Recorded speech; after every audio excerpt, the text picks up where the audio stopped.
Hi, this is Liz with Crafty Devotion, and today I'm going to show you how I made this flower right here. Again, I'm making flowers for this wreath. I haven't shown you the wreath in full because it's pretty large, but if you want to see a full view of it before I add flowers, you can go to my Facebook page to check it out. And I decided this time, as I'm making flowers, I'm going to show you guys some of the flowers I make. I've shown you a lot of flowers before, and these are just some of the ones that I'm making to go with this. Now, I'm just adding samples of embellishments in it, but I will be making them all different kinds. My customer loves bling, so I'll be adding different blings to them when I add it. So this is going to become even more elegant than it looks now.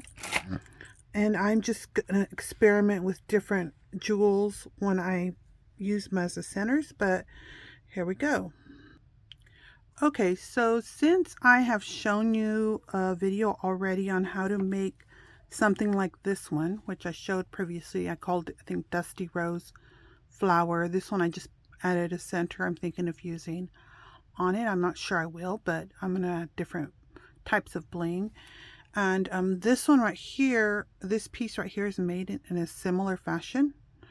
I will show you how to make it, but I'm going to show it to you last. And this is for those of you who like to see things fast. I already showed you how to make this, but you can hang on and watch me make it also.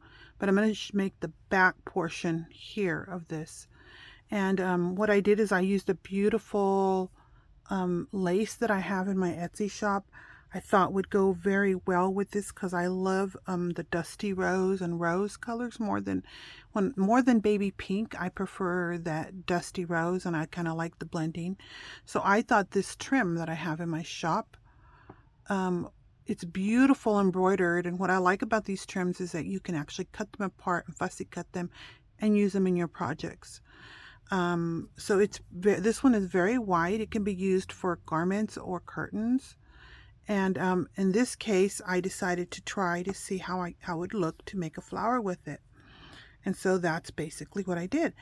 I'm going to first go ahead and fold this up and show you how I trimmed it. I'm going to do it kind of folded because that'll be a lot faster.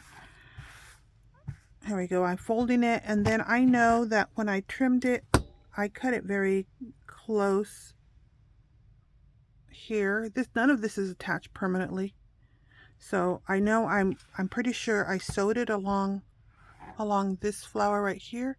So I'm going to cut right above that flower, and it doesn't have to be exact.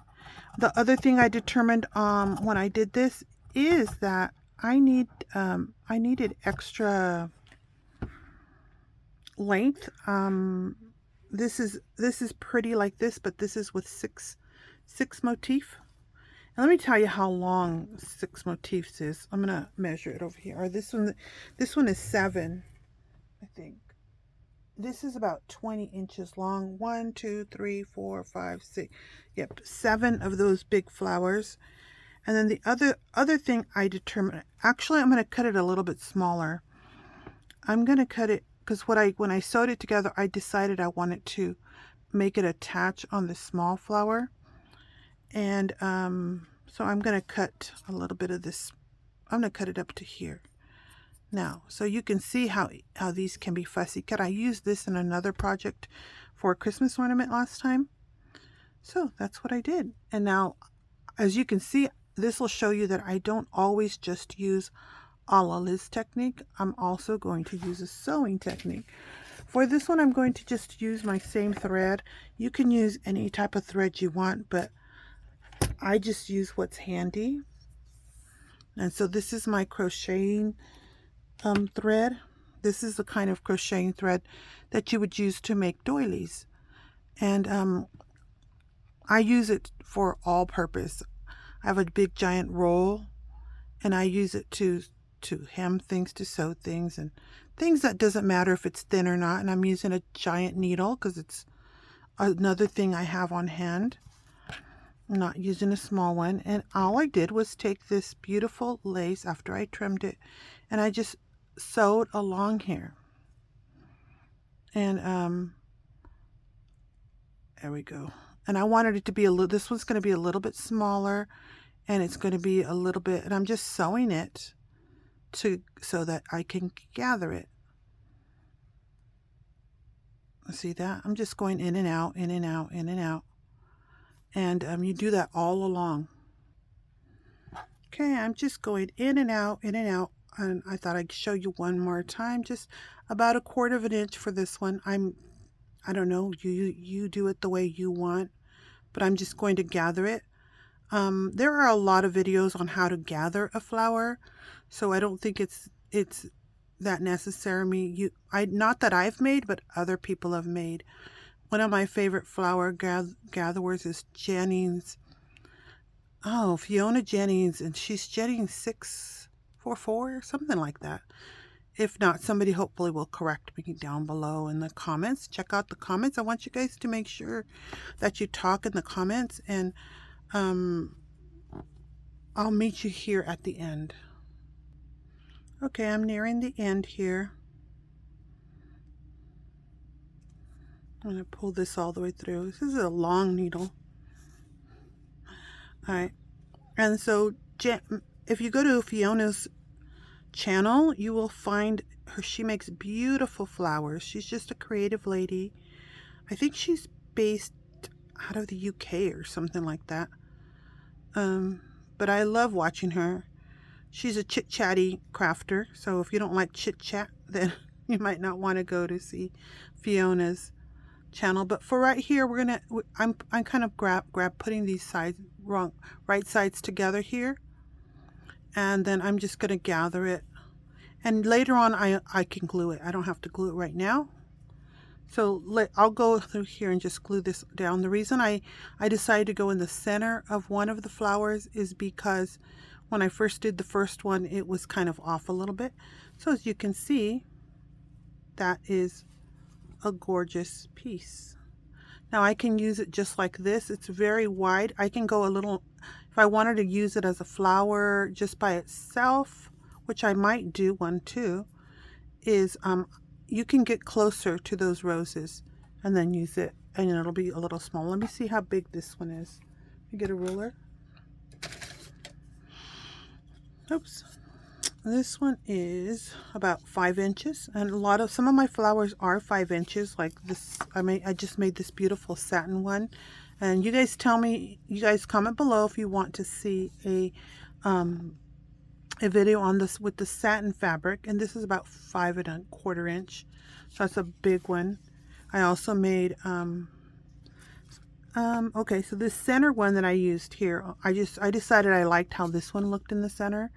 It's about 3 inches, and so that's what we're going to do. We're going to actually next, you can see how easy that was. You can use any beautiful lace that you have to give you a beautiful rose by doing that.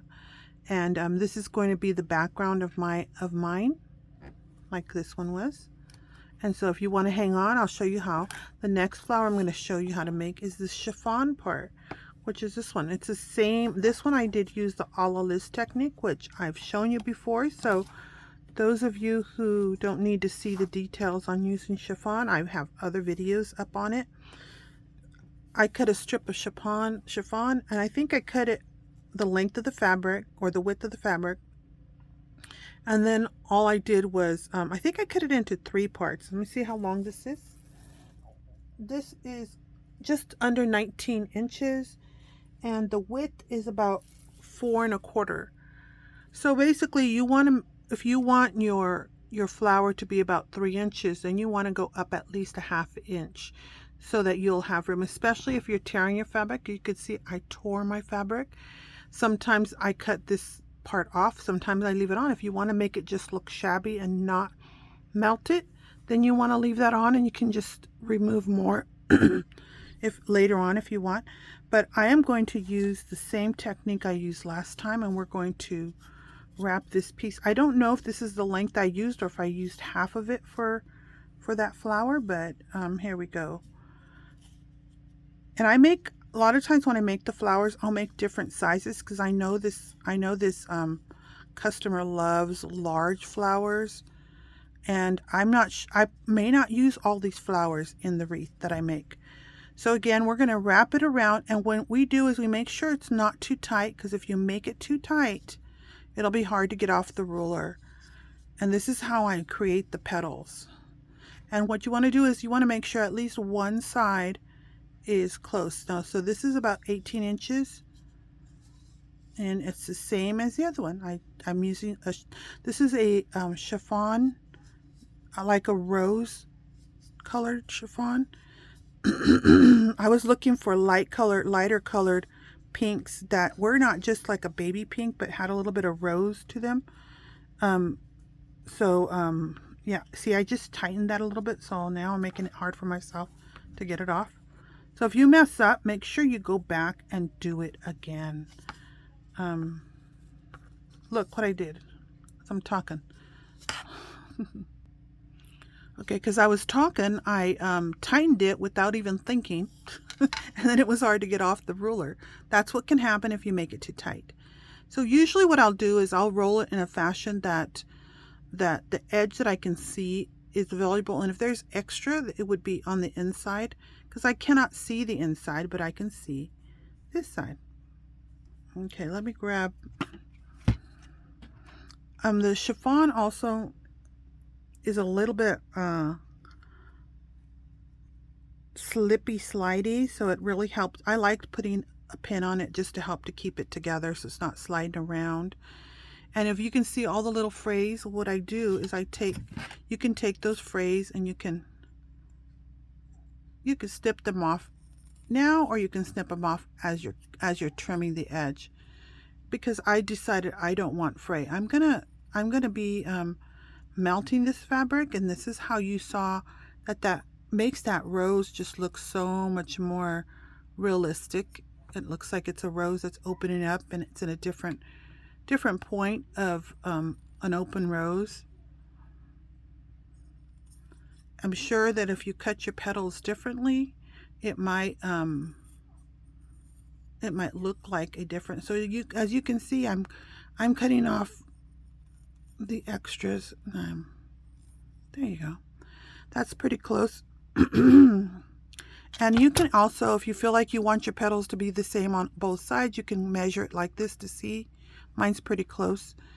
And let me get another scissors. I'm looking for my other scissors. Where'd you go? Well, I guess I'll use those same ones. So now along here, when you roll it, it opens up like a tube. And where I cut it right here, I'm going to go all the way. I'm going to go down. Now, one of the things you can learn is that when you're going down, if you have a fabric that's really hard to work with, just don't go as far down, and you might find a different petal. The petal might be more manageable. So I'm going to do that on both sides. And this is going to create my petals. Now, I suggest that you maybe get a candle if you want to start singeing your fabrics. But a lot of times I'll do a little bit right now just to help it to not like fray too much, because this flower I don't want frayed, but I will make a few frayed ones for this project. I'm still going to make some fabrics with the fabrics I put in my wreath. They're a lot of cottons, but I start out with this, and then if I end up needing more, then I'll make more, or I have plenty to add into the mix. And sometimes I'll make roses, like closed roses, like the rolled roses. So that's what this did. It helped me to I'm just doing a little bit, just a little, just so you can decide how much you do it. And I just decided to do a little when I work with different materials. Sometimes I'll do that because it helps it not to fray when I'm taking it apart. But then you need to realize that it may seal it together. So that's why you just do a little bit. And you don't want to pull too hard on all those strings to pull it out. But now I'm taking it apart and see the strings, they stick together because they melt together. Some flower tutorials you'll see where they melt it and they keep it together like that. They seal it instead of putting glue on it. But I don't use that method very often, but I'm planning to. One of the methods I wanted to try, I think I saw Refunction Crafts. She was making the ones that are popular, where you use the needle pin and then you make them like that. So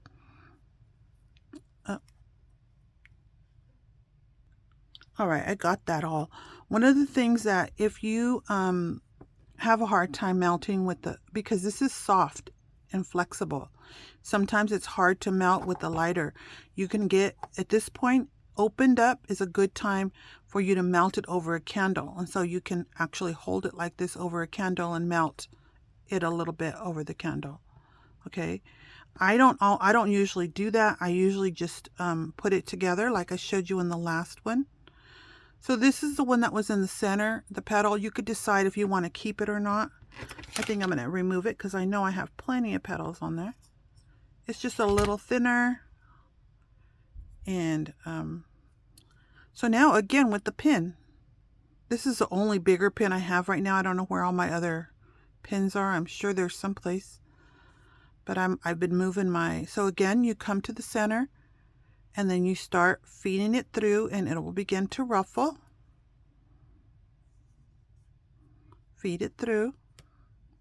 And then if you like I said, after it's ruffled like this is when I will seal it and melt it and sear the edges so it gives it more form. But it looks beautiful like this. Some of the chiffons you buy don't fray as much as this one, so there'll be some chiffons that you can get that actually you won't feel like you need to, especially some of the ones that are on like scarves. I've used some of those, and some of them are like this where they fray easily and others are not. They have a little bit more polyester in them, or maybe they're higher quality, I don't know. But this chiffon is kind of like a bit of a thickness. So there we go. So at this point is where I'll still fray. I'll do like my sealing about 3 times. I do it now a little bit more. This is how I do it. But like I said, if you would do it on the candle all one time, you can do that. It's up to you. And then I always have my candle around. So this chiffon frays a lot, so you might want to do a little bit more. Okay, next I have my cotton string. I use cotton string. You can use whatever you want. Well, I put that down, it came out. So let's put it back. All right. So now you take the cotton string, you put it through the pin, through the center of the pin. This helps to keep it in the center. And then this one that's already gathered, you put it around, you put it through the back and around. Okay, I'm taking a little more time on this one, showing you how to do it. And like I said, I have tons of videos where you can go and look at very detailed. When I first started, I'm a new crafter. I was a new crafter, and I made sure I was teaching people how I learned, because I guess sometimes I can be a slow learner, or I taught myself this one. Okay. There you go. And what I'm doing is when it's going up, I'm also pulling it back out as I'm tightening it, so that it's not all folded all the way up on top of each other. And I'm going to give it a double knot, a double tie. And usually I tie it pretty snug like this in the front, and then I pull it to the back and tighten it even more if it needs it.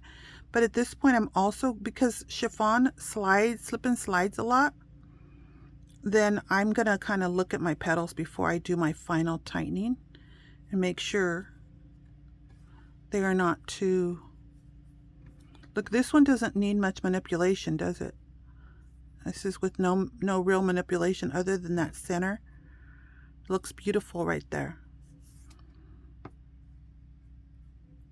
As you can see, if you would seal it before with the candle, then you would be done at this point. But I do more, as you can see. I'll show it to you right now, the finished one I had. So now I'm looking at my petals to see if these are, like this one looks kind of long. See, I'm looking to see, I pulled on it and I could see that it was coming from this side. So I'm just kind of evening those petals out at the end. There we go. Look how pretty that looks. Gorgeous. I'm pulling it upwards now. I want it all upwards. I'm pulling up some of these petals just because I want them to go upwards. I want it to have a dimensional look to it. See how it's dimensional? So this was a chiffon fabric rose that has about 18 inches by 4. I started with 4 1/4, something like that, because I want it to be around 3 inches when I'm done. Okay, so now I just tied it on the back. Okay, so at this point, usually what I'll do is I do a little bit more melting till it's melted as much as I want it to be. But you, like I said, if you did it before with a candle, then you don't have to worry about it at this point. But at the same time, I shape it. As you can see, I'm getting all the edges.